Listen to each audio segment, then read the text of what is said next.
Welcome to Oprah Motivate, where we speak what your soul knows, but the world often silences. This message is not about being polite. It's not about being agreeable. It's not about being sweet. It's about being honest. And today's truth is this: being nice with everyone is killing you. Not your physical body, but your emotional one. Not your reputation, but your identity. Not your smile, but your soul. Because every time you say yes, see, to keep the peace, when your spirit is screaming a no, you are slowly disappearing in the worst part. You've done it so long, you barely even notice anymore. The mask of niceness, how you lost yourself. Let's go back. Before the people-pleasing, before the exhaustion, before the chronic yes, before the smile you wear like armor, there was a version of you who knew her truth, who had opinions, who had boundaries, who had a loud laugh, a fierce no, and a vibrant spirit. But that version of you, she learned it was dangerous to be real. Because somewhere along the way, someone taught you that saying a no made you selfish, taking up space made you a too much, made you a difficult, speaking truth made you a rude. So what did you do? You became nice. Performing arts nice isn't always kind. It's often survival. Let's get this clear. Being nice and being kind are not the same thing. Kindness is rooted in love. Niceness is rooted in fear. Fear of rejection, fear of abandonment, fear of being misunderstood, fear of being too much for people who never knew how to hold you. So you shrunk, you filtered, you made yourself soft, even when life was cutting you open. And the more you abandon yourself, the more the world rewarded you for it. Is she so easygoing? Is she never complains? Is she's always available? But let's be honest, inside, you were screaming. Pensive faced the emotional cost of being nice. Let's talk about what niceness is costing you. Anxiety that spikes every time someone's disappointed in you, rage buried under your fake smile, burnout masked as being team player loneliness in a room full of people who love the version of you that doesn't exist anymore. And worst of all, you start to wonder, oh, do they love me? Or do they love who I pretend to be? That question alone is enough to start the awakening. People-pleasing is not love, it's fear. Let's rip off the next layer. Because if you think saying yes to everyone is love, it's not. It's fear dressed up in affection, and fear-based love is not love at all. It's self-abandonment with good branding. You're not being helpful. You're being used. You're not being agreeable. You're being erased. You're not being selfless. You're being invisible. And that's not because you're weak. It's because you've been taught that love equals sacrifice. But sacrifice without boundaries is not noble. It's codependency. Broken heart, the lie that love equals approval you were conditioned to believe. If they like me, I'm safe. If they're not mad, I'm okay. If I keep giving, they'll stay. But real love doesn't require you to betray yourself to keep it. If you have to silence your truth to keep someone comfortable, you're not in love. You're in fear. And if someone walks away when you set a boundary, they were never with you, only with your compliance. Brain, while your nervous system is fried, people-pleasing is not just emotional, it's neurological.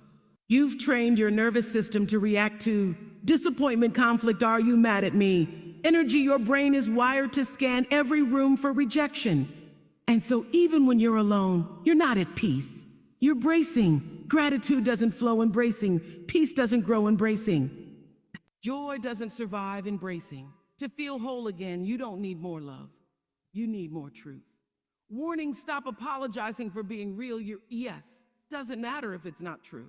Your love doesn't feel safe if it comes from fear. Your presence is not a gift if it requires your absence from yourself. Say it. I will no longer apologize for the space I take up. I will no longer whisper what was meant to be spoken. I will no longer shapeshift to be digestible. Because the real you, she's not rude, she's not selfish. She's free. And she's been buried under the burden of being a nice. Boundaries are love, not walls. The doors, let's talk about boundaries. Not the kind you threaten people with, not the kind you build out of rage, not the ones you set and then violate for the sake of being nice. Boundaries are not walls. Boundaries are doors. They open for the right things and close to protect your peace. If you spent your whole life trying to be liked, saying a no might feel wrong at first. But trust this. A boundary is not an attack. It's an act of love for yourself and for others. Brain boundaries tell the world how to love you. People don't automatically know how to treat you. They learn based on what you tolerate. Every time you say yes when you mean no, you're teaching someone to ignore your truth. But when you say, I love you, but I won't do that, you're not rejecting them. You're respecting yourself. Boundaries say, I am sacred. This space matters. My energy isn't free for everyone. Door, you can't keep everyone inside the room. Not everyone is meant to have access to you. Let that sink in. Some people only love the version of you that says yes all the time. But the real ones, they won't be threatened by your honesty. They'll respect your boundaries. They'll adjust to your truth, not punish you for it. The ones who get angry when you choose yourself were never really with you, only with their version of control. And you don't owe them your silence anymore. Why a no is sacred and saves your soul. Let's go deeper now, because most people struggle with this tiny word no. Why? Because we were raised to believe that a no means you're unkind, you're selfish, you're unreliable, you're not a team player, but in truth, a no is holy, a no is protection. A no is how you save the parts of you that are drowning in a yes. Person in lotus position and no is a full sentence you don't have to. Explain, soften, apologize, defend, you are allowed to say, no, thank you. No, I can't do that. A no, I need space. A no, I'm not available. And here's the secret. The more clearly you say a no, the more powerfully your yes will mean something. Because when you stop giving out your time, energy, and emotional labor to everyone who asks, you reclaim your life. Collision saying no is an act of self-respect. Every time you say yes out of guilt, you're saying no to something that matters. Your rest, your mental clarity, your creativity, your truth. Your body signals your inner peace. So next time you're about to say yes, just to be nice, ask yourself, what am I about to abandon in me? To be approved by them, that question will change your life. You're allowed to choose you, even if they don't like it. Here's the part that hurts, but heals. When you start choosing yourself, some people will leave, and that's okay. Not everyone will understand your healing. Not everyone will clap for your boundaries. Not everyone will love the version of you that's no longer a doormat. And that's not a problem. That's proof you're finally standing in your truth. Railway, let them be uncomfortable. You don't have to explain your growth. You don't have to justify your peace. Some people will call you selfish. Some will call you cold.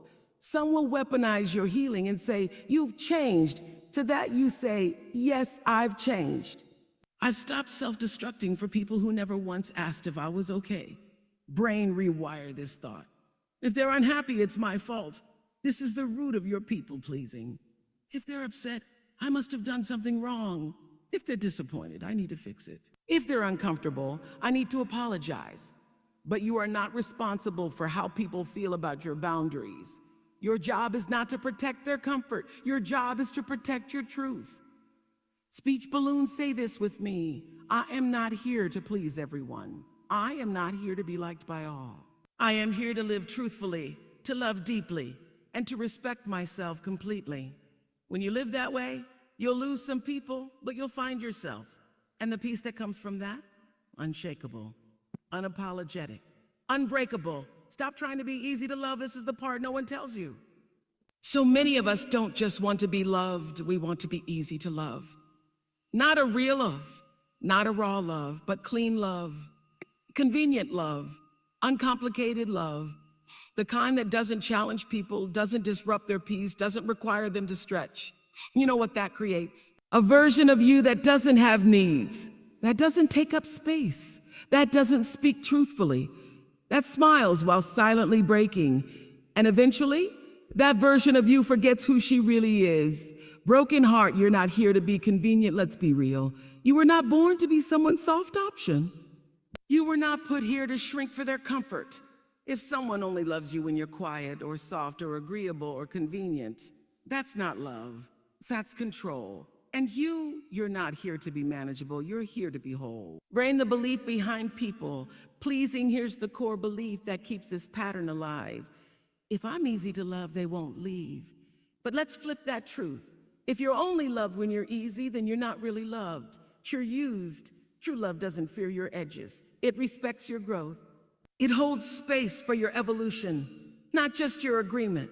Speak your truth and let the rest fall away, this next part. This is where your freedom begins. Because the longer you stay silent to keep others comfortable, the louder your inner voice will scream. And at some point, you'll have to decide, do I want to be accepted or do I want to be free? Because you rarely get both. Speaking truth isn't aggression. It's alignment. There's a myth out there that saying what you really feel makes you a too much. But let's clarify, truth isn't rudeness. Honesty isn't harshness. Boundaries aren't disrespect. What they are is alignment. Alignment with your values, with your worth, with your voice. You weren't born to whisper. You weren't born to be passive. You were born to be real. Repeat button, you can't be loved if you're not seen. This is the deepest part. If you are always performing politeness, if you are always editing your words, if you are always saying what sounds good instead of what's true, then even if people love you, they love the character you've been playing. And that will never satisfy you. Person in lotus position, affirm this. Say it now. With your full breath, I release the need to be understood by everyone. I speak my truth with love, not for validation, but for freedom. The people meant for me will find me in my honesty, not in my silence. This is how you stop betraying yourself. The difference between real kindness and self-sacrifice, let's draw the final line. Because some of you confuse kindness with surrender, with giving up your needs, with carrying the emotional weight of everyone around you. But real kindness doesn't erase you. Real kindness includes you. It's gentle, but grounded.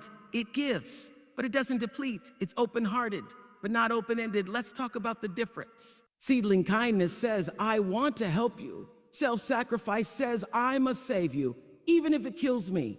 You were never meant to carry everyone's pain, but you got so good at fixing, so good at rescuing, so good at saying, I'm fine, that you forgot you deserve the same compassion you pour into others.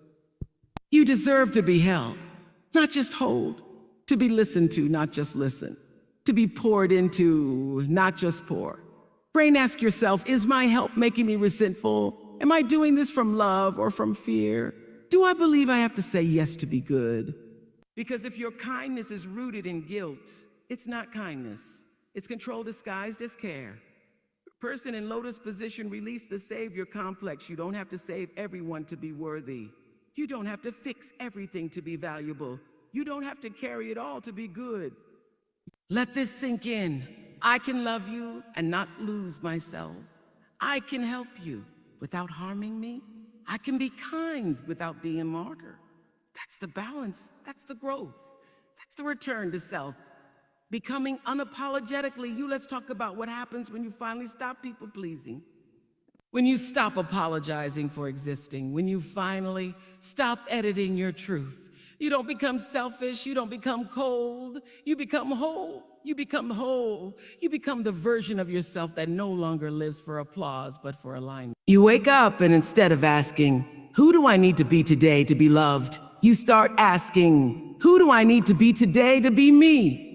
Brain, the real you isn't too much. They just weren't enough. Let's call out the lie that's been living in your head. You're too intense. You're too emotional. You're too ambitious. You're too opinionated. You're too much. But that wasn't the truth. That was the voice of people who couldn't hold you. And when people can't hold you, they try to shrink you. But the truth is, you're not a too much. You're just not meant for people who want less. And that's okay. Sparkle's unapologetic doesn't mean unkind. Let's make something clear. Being unapologetically yourself doesn't mean being rude. It doesn't mean being loud for no reason.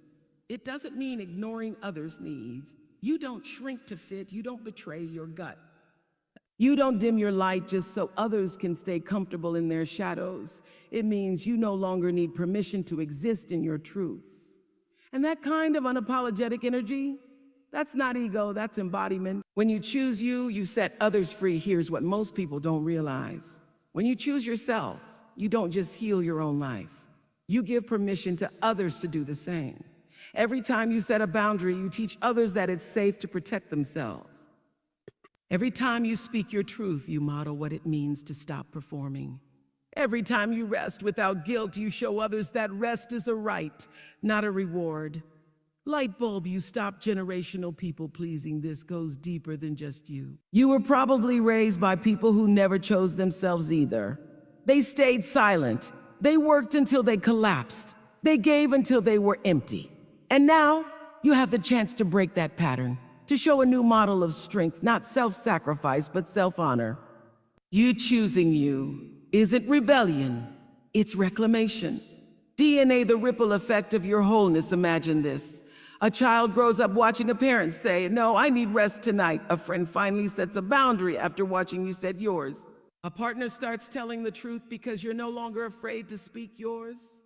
That's the legacy of your healing. It's not just about you. It's about everyone your light touches, because the brighter you burn, the more darkness you dissolve for others. You are not here to be light. You are here to be free. This is where we land. And it's the part that might change everything. You were not born to be light. You were born to be real, to be whole, to be honest, to be alive, to be free. And if being free means some people leave, some people misunderstand, some people get uncomfortable, that's okay. Because you didn't come here to be digestible. You came here to be true.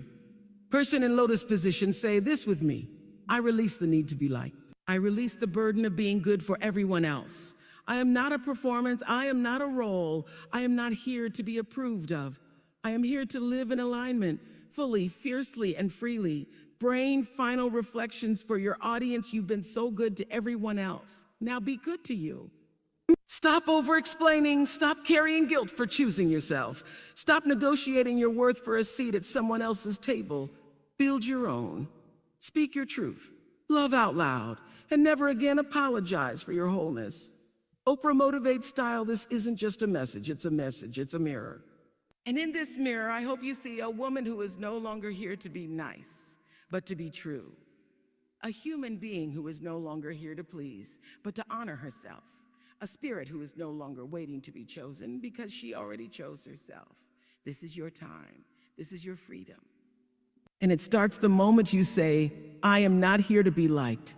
I am here to be free.